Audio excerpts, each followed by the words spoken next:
will be talking about a very important topic in English language. The topic is subject-verb agreement. In this particular video, we will especially focus on the type of subject-verb agreement, which is compound subject-verb agreement. Now, compound means that there are things or there are persons which are more than one. So here, compound subject means that a subject which has more than two nouns, or it can have more than two pronouns. So my definition of compound subject will be a subject which consists of more than one noun. That noun can be Rose and Jasmine. Now these are my nouns, Rose and Jasmine, right? Or pronouns. Pronouns can be he and she. So a subject which consists of more than one noun or pronoun is referred to as my compound subject. And in this video, we are going to understand that if a subject is compound, then what kind of verb do we use with these? So let us begin with the examples. Now there are different applications of compound subject. The first application is that if pronouns, those two nouns are connected by and as a conjunction.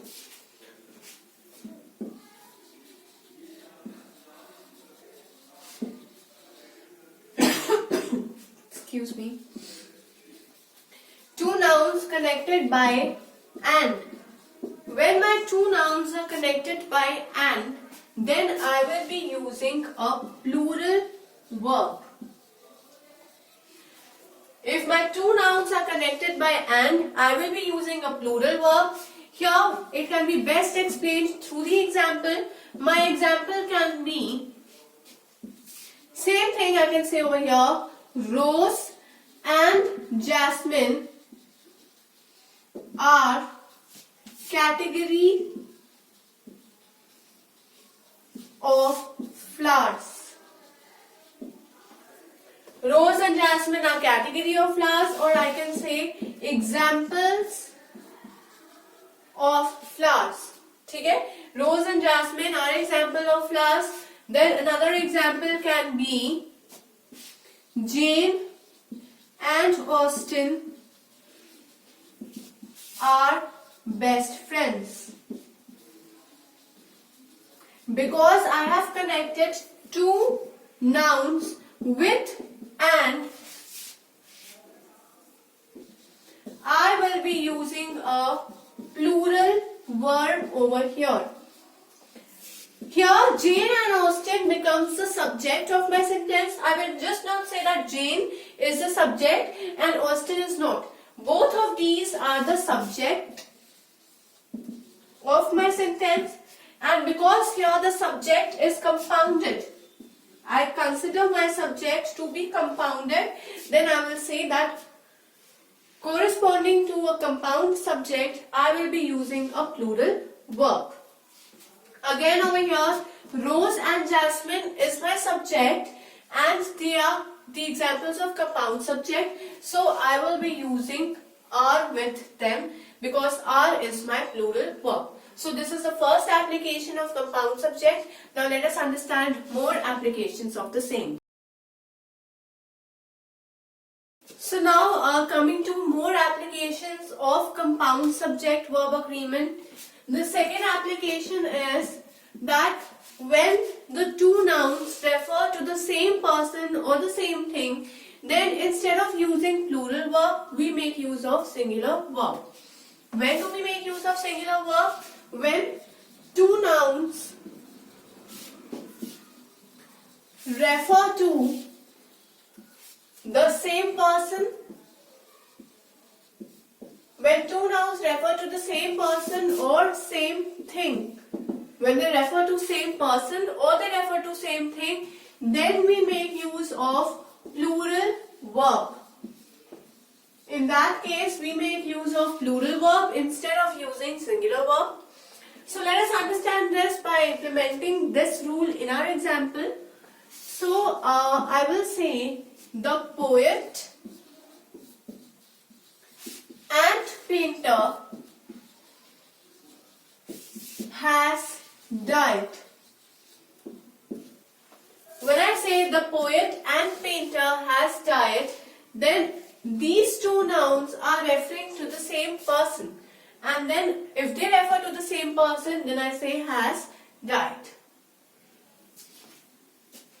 Another example can be like if I say the leader and patron has arrived. So this is again, here I am using a singular verb. Sorry. My bad.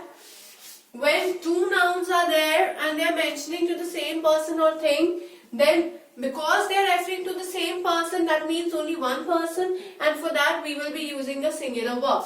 But the subject over here is compound. Why? Because I cannot just say that poet is a subject and painter is not. Because there are two subjects, therefore I will be saying that it is a compound subject. Here also the leader and patron are two, therefore my compound subject is present. And because my subject is compound, I will say that I will be using a singular verb because the rule has now changed. Right? The rule has now changed. Now, the third application is again almost relatable to this, that if I say that there are two nouns in my sentence or in my subject, or subject has two nouns, but the meaning is almost identical of both the nouns, right? A noun, or I can say a subject having two nouns,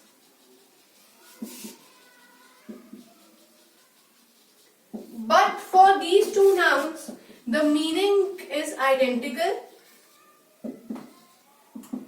So whenever the meaning of the nouns are identical, in that case again instead of using plural verb, we will be using a singular verb. So here again I will be using a singular verb over here as well. Remember, when two nouns refer to the same person or they are referring to the same thing, then again we make use of singular verb. And if the two nouns have the same meaning, they are referring to the same meaning, just different words are used, then in that case we make use of singular verb. Why different words are used? Because we want to put emphasis on that particular sentence, or we want to put some emphasis on that meaning. So for that case we make use of two words, but those two words, if they have same meaning, they will be counted as a single subject, and therefore a singular verb will be used corresponding to them. For example, I can explain this concept like the path and journey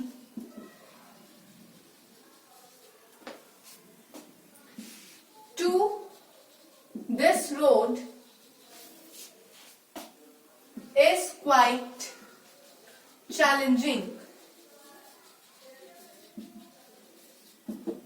When I say the path and journey, here again journey is again relatable to path and path is here relatable to the journey. So the path and journey is both my subject, and my subject contains two nouns, a path and a journey. Therefore this becomes my compound subject.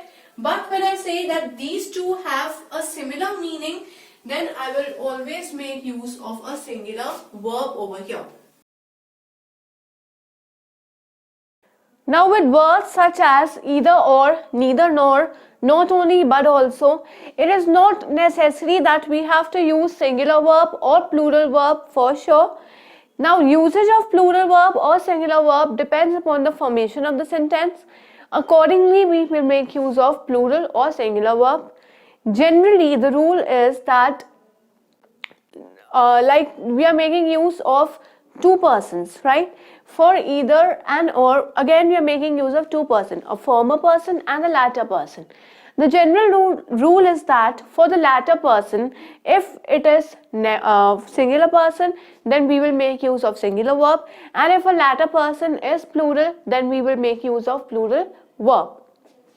Like I say, the first person or my first thing is singular,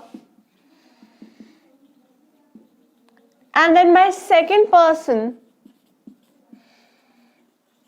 or thing is plural. Now here the rule is that when we are making use of plural person, then that plural person will always be on the second person, right? Like if I am talking about my friends and my sister, then I will always say my sister and my friends. The plural will come always after singular, be it person or be it a thing, right? If I say either a singular person or a singular thing, or a plural person or a plural thing, like I said, either my father or my cousins. I will not say either my cousins or my father. Are you getting what I'm trying to say? That the plural person or a plural thing will always come after a singular person or a singular thing. Similar is the case for neither and nor. Neither my father nor my cousins, right? I think that this can be best explained through example. Now, my example can be either my sister or my friends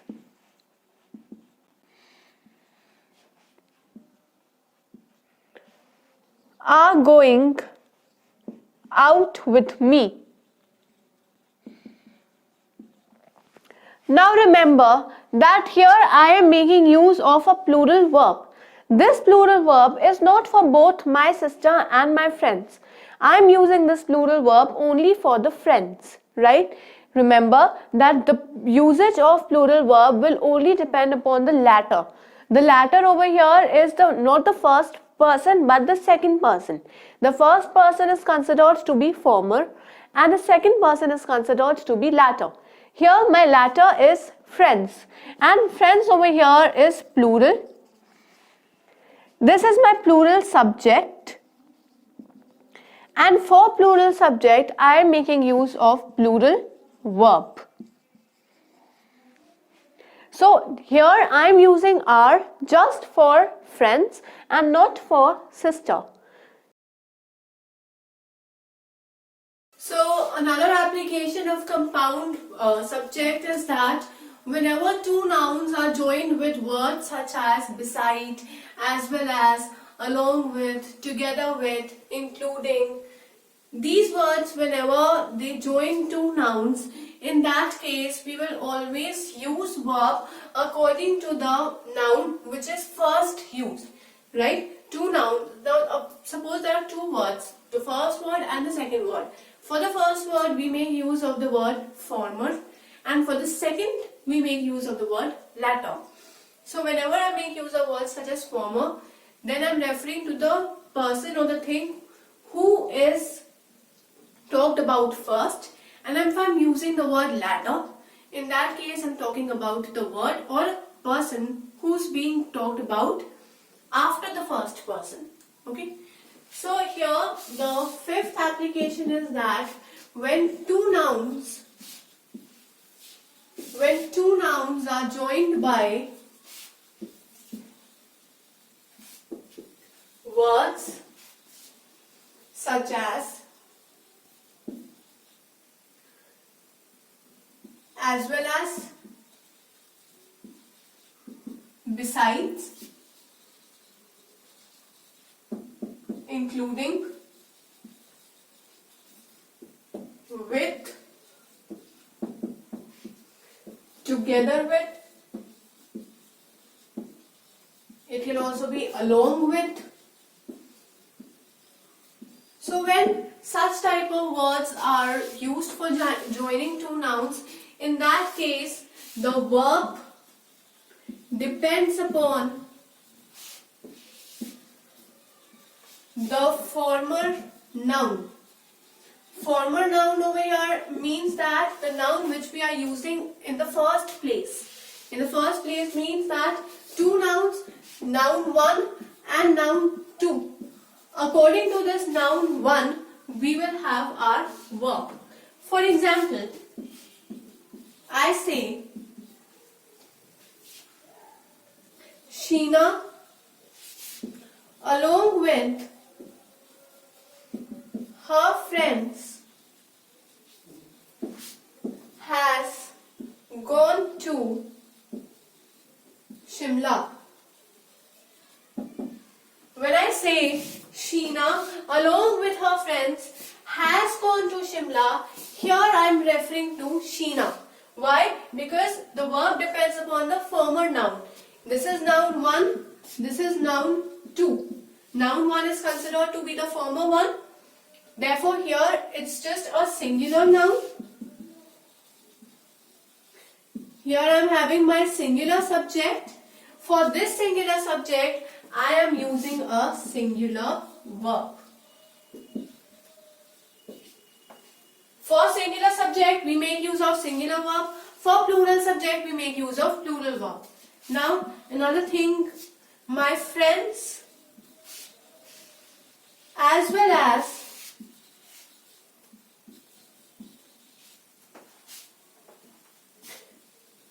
my brother are visiting me tonight.